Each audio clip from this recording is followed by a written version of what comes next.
Hello students, आपका मेरे channel साथ स्टडी एट होम पर स्वागत है।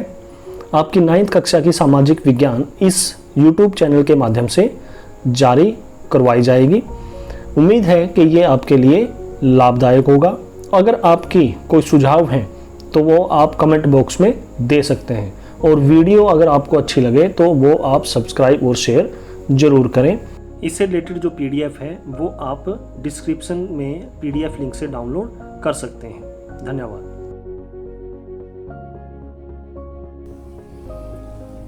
हेलो स्टूडेंट्स, आज का हमारा जो चैप्टर है वो है पालमपुर गांव की कहानी।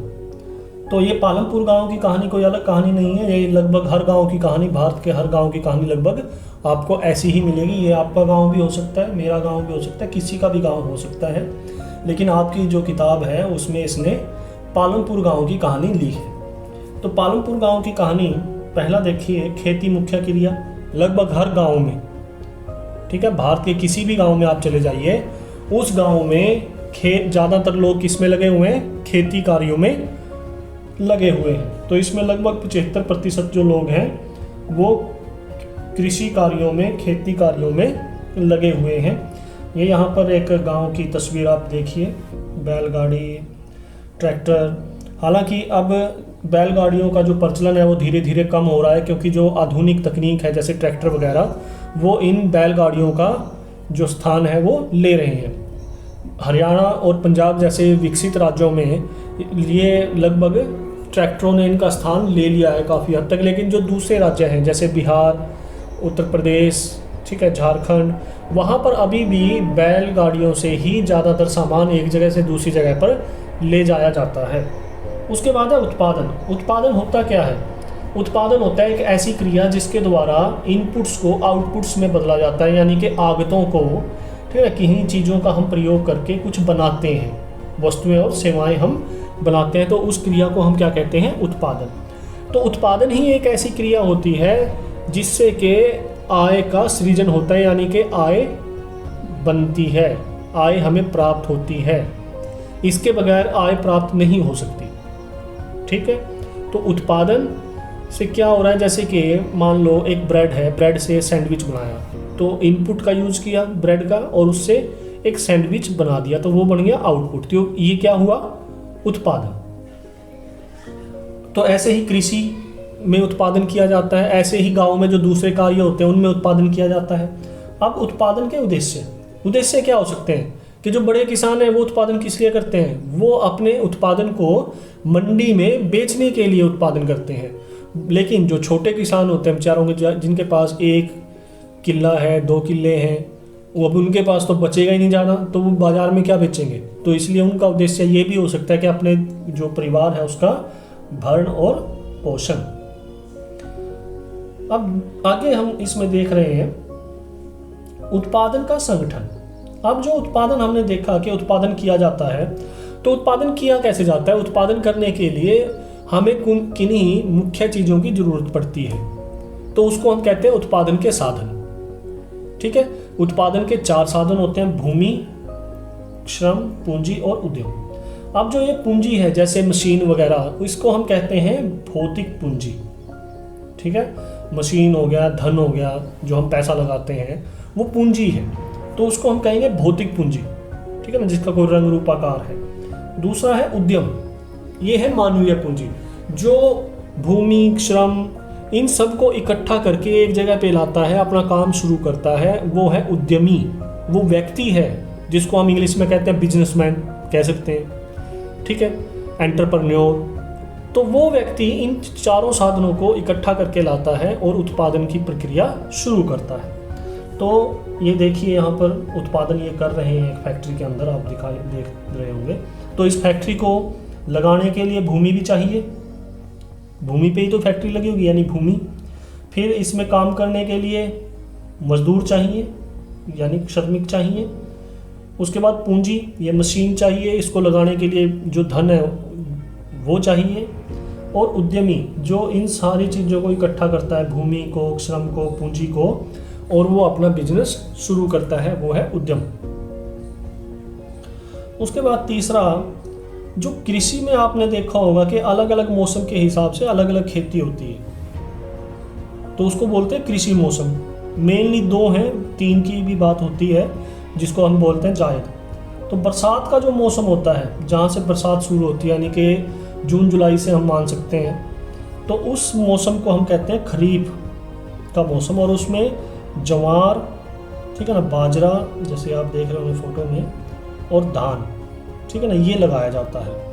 क्योंकि धान ज़्यादा पानी की आवश्यकता होती है, तो ये उसका बरसात का मौसम होता है, तो इसलिए वो ज़रूरत उसकी पूरी हो जाती है।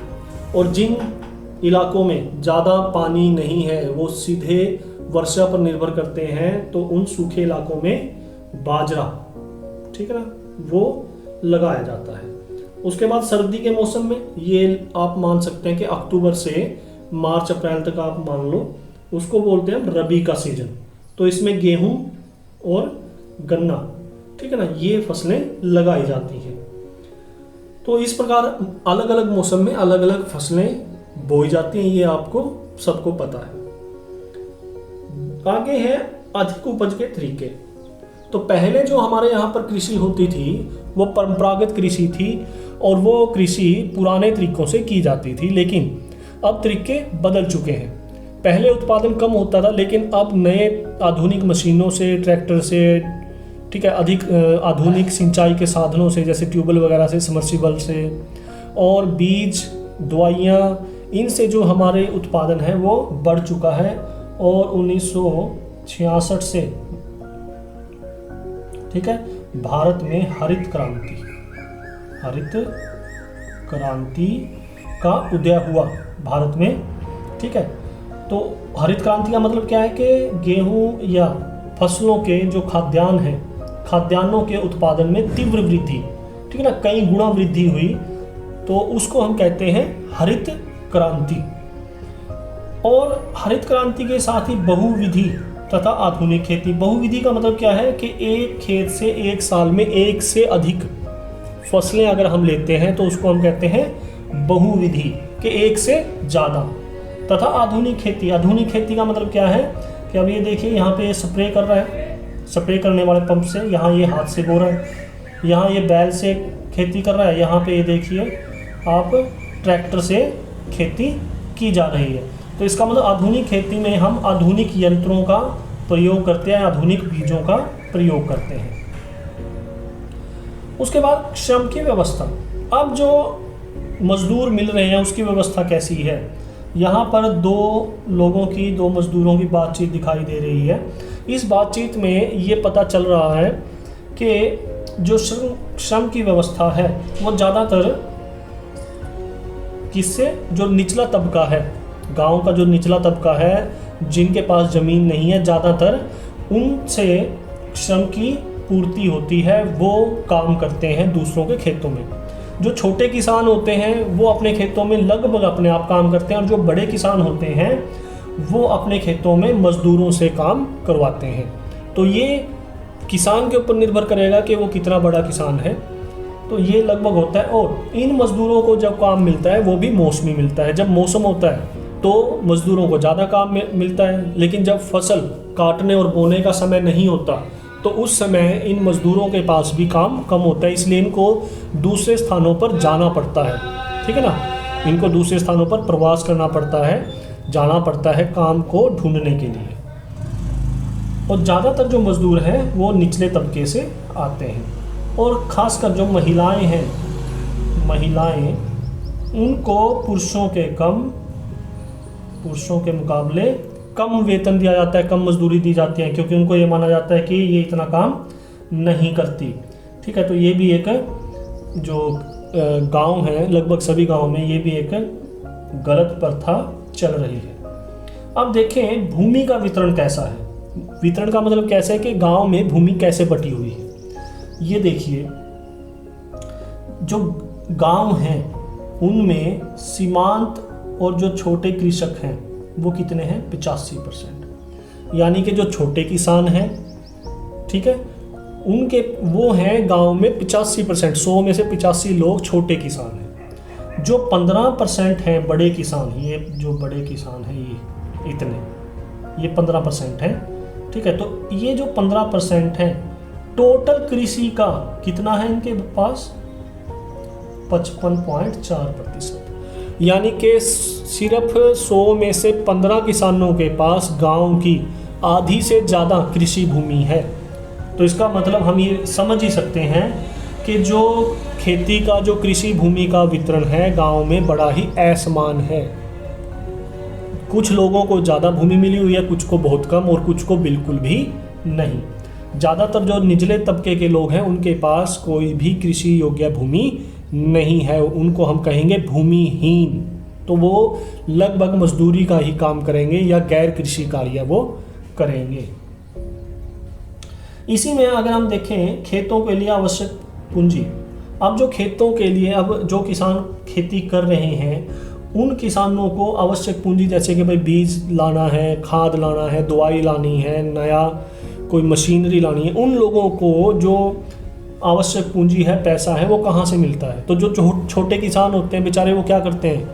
वो ज़्यादातर महाजन से लेते हैं, बानिये से लेते हैं, आड़ती से लेते हैं। तो आड़ती का किराया, वो जो ब्याज होता है वो क्या होता है? ज़्यादा होता है, इसलिए वो बेचारे सारी उम्र ब्याज के नीचे ही दबे रहते हैं। लेकिन जो बड़े किसान होते हैं वो बैंकों वगैरह से वो लेते हैं, मिल जाता है उनको आसानी से लोन, और उनका जो रेट ऑफ इंटरेस्ट होता है, ब्याज दर होती है, वो बहुत कम होती है। तो ये हम देख सकते हैं छोटे मतले तथा बड़े किसान किस प्रकार से अपने लिए पूंजी का बंदोबस्त करते हैं। फिर है हमारा अगला कि अधिशेष कृषि उत्पादों की बिक्री। अब जो बड़े किसान होंगे वो तो ज़्यादातर जो अपना सामान है वो बेचेंगे मंडी में ले जाकर, लेकिन जो छोटे किसान होंगे उनके पास कम बचता है मंडी में बेचने के लिए, उनके परिवार की ही आवश्यकताएं पूरी होती हैं। तो एक तो ये है। दूसरा, पालमपुर में गैर कृषि क्रियाएं। अब सभी लोग, तो हमने शुरू में भी किया था भाई, सिर्फ 75% लोग लगे हुए हैं कृषि कार्यों में। तो इसका मतलब कुछ लोग तो ऐसे भी हैं ना गांव में जो कि कृषि कार्य नहीं कर रहे, कृषि से अलग अलग काम कर रहे हैं। वो कैसे कैसे काम कर रहे हैं? मान लो छोटे छोटे उद्योग लगा रखे हैं गांव में, आजकल लगाते हैं ना। छोटा कोई मान लो प्लास्टिक की छोटी छोटी बोतलें बनाने का किसी ने लगा लिया, किसी ने ये जो डिस्पोजेबल प्लेट्स हैं इनको बनाने का काम लगा लिया, किसी ने जो अपने पाइपलाइंस होती हैं, ठीक है ना, उन पाइपों को बनाने का, जोड़ने का जो काम है वो स्टार्ट कर लिया। तो अलग अलग जो लोग हैं, वेल्डिंग का काम हो गया, तो ये छोटे छोटे काम अपने लगा लेते हैं, उद्योग लगा लेते हैं। दूसरा, डेयरी। ये देखिए यहाँ पर गांव में आजकल डेयरी भी बहुत खोली जा रही है। डेयरी खोल के गांव से शहरों में दूध की सप्लाई की जाती है, ठीक है। परिवहन तो ये है ही है। आजकल वो बहुत से गाँव में वो ले रखे हैं टाटा, जिसको छोटा हाथी भी बोलते हैं, टाटा 407 ले रखी है, ट्रैवलर ले रखी हैं लोगों ने किराए पे चलाने के लिए, ठीक है। या दुकानदार, ये देखिए दुकानदार, तो छोटी छोटी जो दुकानें हैं गांव में वो भी खुली हुई हैं। जो बड़े गांव हैं उसमें तो बड़ी दुकानें भी आजकल खुली हुई हैं। तो लोग यानी कि कृषि, गैर कृषि कार्यों में भी लगे हुए हैं। तो ये लगभग हमारा चैप्टर यहाँ पर, इसके जो मेन बिंदु हैं वो कंप्लीट है। इससे संबंधित जो क्वेश्चंस हैं वो अभी आपको करवाए जाएंगे। इस चैप्टर का जो पहला प्रश्न है, खेती की आधुनिक विधियों के लिए ऐसे अधिक आगतों की आवश्यकता होती है जिन्हें उद्योगों में विनिर्मित किया जाता है, क्या आप इससे सहमत हैं? यानी कि कृषि में हमें ऐसे बहुत से इनपुट्स की, ऐसी बहुत सी चीज़ों की ज़रूरत पड़ती है जो उद्योगों में बनी होती हैं। तो वो क्या क्या हैं? हाँ, हम इस बात से सहमत हैं। तो क्या है वो? स्थायी पूंजी। स्थायी पूंजी क्या है? आधुनिक कृषि विधियों को अधिक स्थायी पूंजी। स्थायी पूंजी का अर्थ ये होता है कि जो कई वर्षों तक जिनका प्रयोग किया जा सकता है, जो महंगी होती है, से संबंधित वस्तुएं जैसे टरबाइन, ड्रिलिंग मशीन, ट्रैक्टर आदि, उनकी औजारों की आवश्यकता होती है। इन सबका जो निर्माण है वो किस में होता है? उद्योगों में होता है। यहाँ कंबाइन होना चाहिए, कंबाइन, ठीक है, ये आप ठीक कर लेना, कंबाइन है ये यहाँ पे। कंबाइन, ड्रिलिंग मशीन, ट्रैक्टर आदि औजारों की आवश्यकता पड़ती है। दूसरा, कार्यशील पूंजी। कार्यशील पूंजी में क्या है? आधुनिक कृषि के लिए अब कार्यशील पूंजी का क्या है? मतलब आपने प्रयोग कर लिया, उसके बाद वो समाप्त। आपने उसमें उर्वरक यानी कि खाद डाल दिया, कीटनाशक डाल दिया, रसायन डाल दिए, तो इनको हम कहते हैं कार्यशील पूंजी। तो ये भी कहाँ पर बनती है? उद्योगों में। दूसरा क्वेश्चन, पालमपुर में बिजली के प्रयास ने किसानों की किस तरह मदद की? तो बिजली के प्रसार ने कैसे मदद की? बिजली ने सिंचाई की प्रणाली को ही बदल दिया। अब पहले हम रहट से करते थे, ठीक है, अब वो सारी की सारी जो प्रणाली है वो चेंज होगी, रजबाई से करते थे, नहरों से करते थे, तो उसको काफ़ी हद तक इसने बदल दिया। दूसरा, यह एक सस्ता तथा प्रदूषण रहित स्रोत है जिससे सिंचाई की जाती है। तीसरा, बिजली से ट्यूबवेल चलाए जाते हैं जो भूमि की अधिक मात्रा को अधिक तरह से सींच सकता है। अब वर्षा हो ना हो, ठीक है, तो उसने हम अपने खेतों में सिंचाई कर सकते हैं और ज़्यादा भूमि में कर सकते हैं, ठीक है। जो उससे है रहट वगैरह है, उससे तो हम बहुत कम भूमि में सिंचाई कर पाएंगे, लेकिन ट्यूबवेल से हम ज़्यादा भूमि में सिंचाई कर सकते हैं। ट्यूबवेल ने कुओं से रहट द्वारा पानी निकालने की प्रणाली को ख़त्म कर दिया है। तीसरा प्रश्न, क्या संचित क्षेत्र को बढ़ाना महत्वपूर्ण है? सिंचित क्षेत्र को बढ़ाना महत्वपूर्ण है। सिंचित का मतलब क्या है कि जिसमें सिंचाई की व्यवस्था हो। तो ये तो हमें पता ही है कि भाई जरूरी है, अगर उत्पादन बढ़ाना है, लोगों की आय बढ़ानी है, किसानों की स्थिति सुधारनी है, तो सिंचाई की व्यवस्था ज़्यादा से ज़्यादा करनी पड़ेगी। तो हाँ, तो क्यों? क्योंकि सिंचाई के द्वारा सूखे क्षेत्रों में भी फसल को उगाया जा सकता है। उच्च पैदावार वाले बीज अधिक सिंचाई की मांग करते हैं। जो हाइब्रिड बीज आजकल आ रहे हैं उनको ज़्यादा सिंचाई की आवश्यकता होती है। तीसरा, हमें सिंचाई सुविधाओं की मांग इसलिए भी करते हैं क्योंकि मानसून क्या है? अनिश्चित।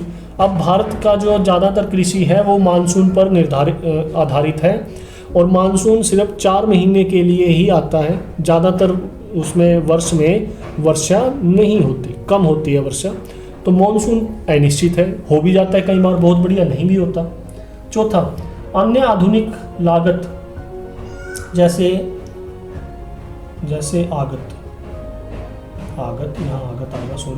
आगत जैसे रासायनिक खाद, कीटनाशक भी सिंचाई के अभाव में अप्रभावी हो जाते हैं। अगर मान लो खेत सूखा होगा तो खाद डालने का भी, दवाई डालने का भी कोई फायदा नहीं होगा, वो काम ही नहीं करेगी। उसके बाद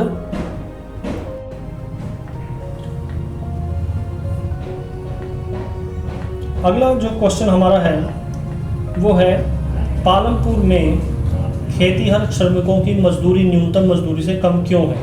अब यानी कि पालमपुर में जो मजदूर हैं बेचारे, उनको जो सरकार द्वारा निर्धारित मजदूरी है उससे भी कम मजदूरी मिलती है, तो उसके पीछे क्या कारण है? उत्तर, पहला है, पालमपुर में अधिकतर खेतीहर श्रमिक अकुशल हैं। अब उनको कोई काम नहीं आता, वो सिर्फ मजदूरी करते हैं, वो किसी काम में निपुण नहीं है, तो इसलिए वो अपनी उस पे मर्जियों पे, अपनी शर्तों पे कार्य नहीं कर सकते। दूसरा, पालमपुर में खेतीहर श्रमिकों की पूर्ति इनकी मांग से अधिक है। अब जो मांग है उससे ज़्यादा मजदूर हैं, यानी काम से ज़्यादा मजदूर हैं, तो वे कम मजदूरी पर भी काम करने के लिए तैयार रहते हैं। खेतीहर श्रमिकों की मांग कम होने तथा पूर्ति अधिक होने के कारण इन खेतीहर श्रमिकों में अधिक प्रतियोगिता पाई जाती है, इसलिए यह सरकार द्वारा निर्धारित न्यूनतम मजदूरी से भी कम पर काम करने के लिए तैयार रहते हैं। पांचवा, एक ही भूमि पर उत्पादन बढ़ाने के अलग अलग तरीके कौन से हो सकते हैं? उदाहरण के द्वारा समझाइए। तो मान लो 1-2 किसान हैं, उनके पास 5-5 एकड़ जमीन है। अब एक किसान उस 5 एकड़ जमीन से ज़्यादा उत्पादन ले सकता है और दूसरा कम लेगा, तो उसमें फ़र्क क्या रहेगा? किस कारण ऐसा होता है कि एक ज़्यादा ले रहा है, एक कम उत्पादन ले रहा है? तो ये क्या कारण हो सकते हैं? उत्पादन को रासायनिक खाद के द्वारा बढ़ाया जा सकता है। अगर वो रासायनिक खादों का प्रयोग करे तो उत्पादन ज़्यादा बढ़ सकता है। दूसरा, उत्पादन को खेती की आधुनिक विधियों के द्वारा भी बढ़ाया जा सकता है, ठीक है। अब हम मान लो नई उसका प्रयोग करें, तो जो नई मशीनरी है, ट्रैक्टर है, कंबाइन है, रूटावेटर है, ठीक है, या आजकल जो वो कंप्यूटराइज्ड करा चल रहा है, तो इससे इन सभी से हम क्या है, उत्पादन को बढ़ा सकते हैं। तीसरा, उत्पादन को उच्च पैदावार बीजों के द्वारा, प्रयोग द्वारा भी, हाइब्रिड बीजों के द्वारा भी बढ़ाया जा सकता है। इसके बाद उत्पादन को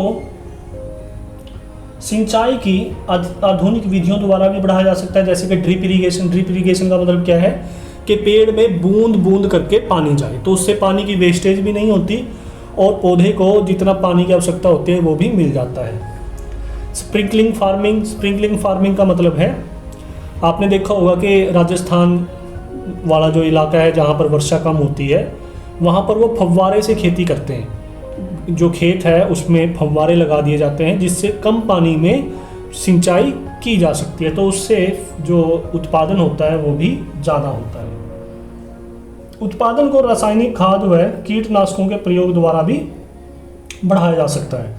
तो रासायनिक खाद और कीटनाशकों से क्या है कि जो मान लो अभी पीछे आपने खबरों में देखा होगा कि टिड्डी दल आ गया। अब उन टिड्डियों को अगर हम कीटनाशकों से नहीं मारेंगे तो हमारी फसल सारी की सारी बर्बाद हो जाएगी। अगर हम उनको टिड्डियों को कीटनाशकों से मार देंगे, बीमारियां हमारी फसल में कम लगेंगी, तो सीधा सी उसका जो रिजल्ट है वो क्या आएगा कि हमारे जो उत्पादन है वो बढ़ जाएगा। उसके बाद उत्पादन को बहुविध फसल प्रणाली द्वारा भी बढ़ाया जा सकता है। तो यानी कि एक साल में एक खेत में एक से अधिक फसलें लेने को क्या कहते हैं? बहुविध फसल प्रणाली। अगला क्वेश्चन छठा है, मझोले और बड़े किसान कृषि से कैसे पूंजी प्राप्त करते हैं और वे छोटे किसानों से कैसे भिन्न हैं? तो मझोले तथा बड़े किसानों के पास खेत बड़े होते हैं। इन खेतों में उन्हें अधिक उत्पादन प्राप्त होता है, जिनसे उनके परिवार का गुजारा अच्छा चलता है और थोड़ी उनको बचत भी हो जाती है। वे अपनी आवश्यकताओं से अधिक उत्पादन को बाजार में बेच देते हैं जिससे उनको काफ़ी धन प्राप्त हो जाता है। तीसरा, अपने बचे हुए धन में से वे आधुनिक कृषि के औजार और उर्वरक, कीटनाशक आदि खरीद सकते हैं और फिर अपनी फसल का जो उत्पादन है वो बढ़ा सकते हैं। और उसके बाद छोटे किसान बेचारे इसके मुकाबले अपनी खेती के लिए साहूकार या बड़े किसानों पर कर्ज के लिए आश्रित होते हैं और उन्हें इस कर्ज पर अधिक ब्याज देना पड़ता है। कम भूमि होने के कारण उनकी बचत भी नहीं हो पाती। बचेगा क्या? बेचारों के पास तो एक एकड़ 2 एकड़ तो ज़मीन है, तो उसमें उनको क्या बचेगा? बहुत कम उत्पादन होता है। तो अब सारी उम्र उनका क्या है? वो देखो होगा पुरानी फिल्में कि वो लाला होता था और उसकी वो सारे गांव की ज़मीन हड़प लेता था। तो जो छोटे किसान हैं वो बेचारे सारी उम्र कर्ज में ही डूबे रहते हैं। सातवां, अपने क्षेत्र के कुछ पुराने निवासियों से बात कीजिए और पिछले 30 वर्षों में सिंचाई और उत्पादन के तरीकों में हुए परिवर्तनों पर एक संक्षिप्त रिपोर्ट लिखिए।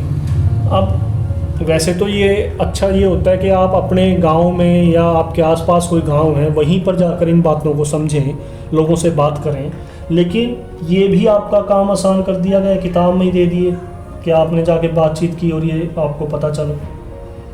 पहला, सिंचाई के लिए मुख्यतः वर्षा पर निर्भर रहना पड़ता था पहले। पुराने उनसे आपने बुजुर्गों से सुना होगा, अच्छी वर्षा होने पर फसल अच्छी होती थी, अगर नहीं हुई इसीलिए तो लोग इंद्र देवता की पूजा किया करते थे, लोग हवन किया करते थे कि वर्षा अच्छी हो जाए। ठीक है, लेकिन अब सिंचाई के साधनों के विकसित होने पर फसल वर्षा पर निर्भर नहीं है। नलकूपों तथा बांधों के कारण सिंचाई के साधनों में बहुत अधिक विकास हो चुका है। दूसरा, पहले उत्पादन की परंपरागत विधियां थी, बीज तथा हल पुराने थे, गोबर की खाद के प्रयोग से उत्पादन कम होता था।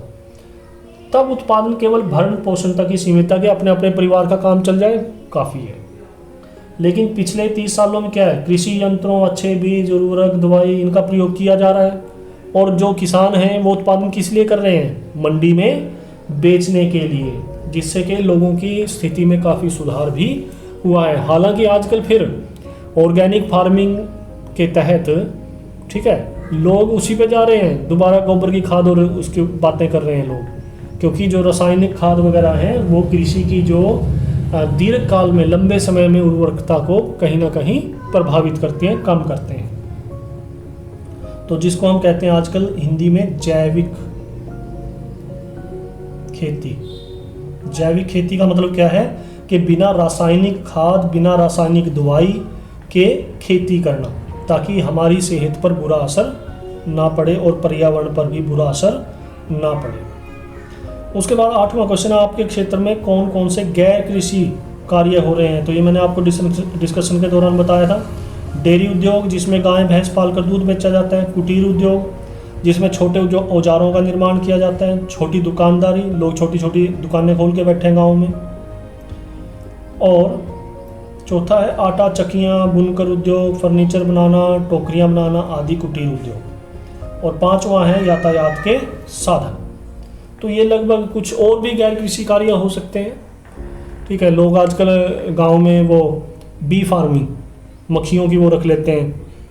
ठीक है, जो मधुमक्खियाँ होती हैं उनकी वो रख लेते हैं ना, बड़े बड़े पेटियाँ, जिसमें कि वो फिर उसको शहद को इकट्ठा करके बाजार में बेचते हैं।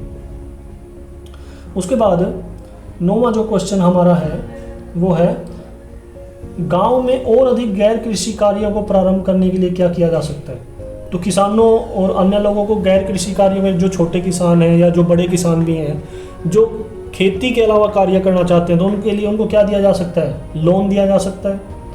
लोन देने के साथ साथ उनको प्रशिक्षण भी दिया जा सकता है।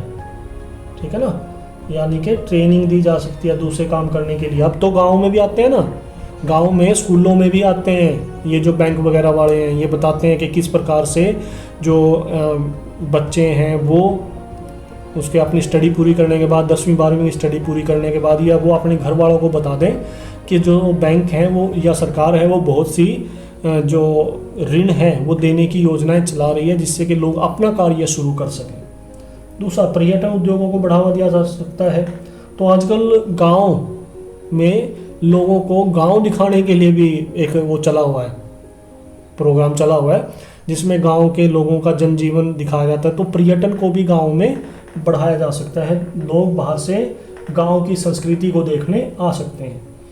गांव में शिक्षा का जो प्रसार है वो करके भी ज़्यादा उसको गैर कृषि कार्यों को बढ़ाया जा सकता है। 10वां क्वेश्चन है, बहुविधि फसल प्रणाली और खेती की आधुनिक विधियों में क्या अंतर है।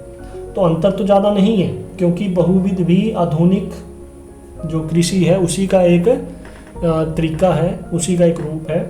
बहुविधि फसल में किसान एक वर्ष में एक से अधिक फसलों की पैदावार करता है, जैसे चारे के रूप में ज्वार बाजरे के साथ आलू तथा गेहूं की फसल बोता है। यह आधुनिक खेती का रूप है। खेती की आधुनिक विधियां, अब ये तरीके हैं, विधियों का मतलब क्या होता है, तरीके के काम करने के तरीके क्या हैं। तो आधुनिक विधियों में नए औजार जैसे ट्रैक्टर, अच्छे बीज, रासायनिक खाद, कीटनाशक दवाइयाँ आदि का प्रयोग शामिल है। तो इस प्रकार से ये आज के आपके इस चैप्टर के सारे क्वेश्चन कंप्लीट होते हैं। इससे जो संबंधित PDF है वो, जैसे कि आपको पता है, वीडियो के नीचे डिस्क्रिप्शन में जाकर वहाँ से डाउनलोड करके आप अपनी कॉपी में लिख सकते हैं। धन्यवाद।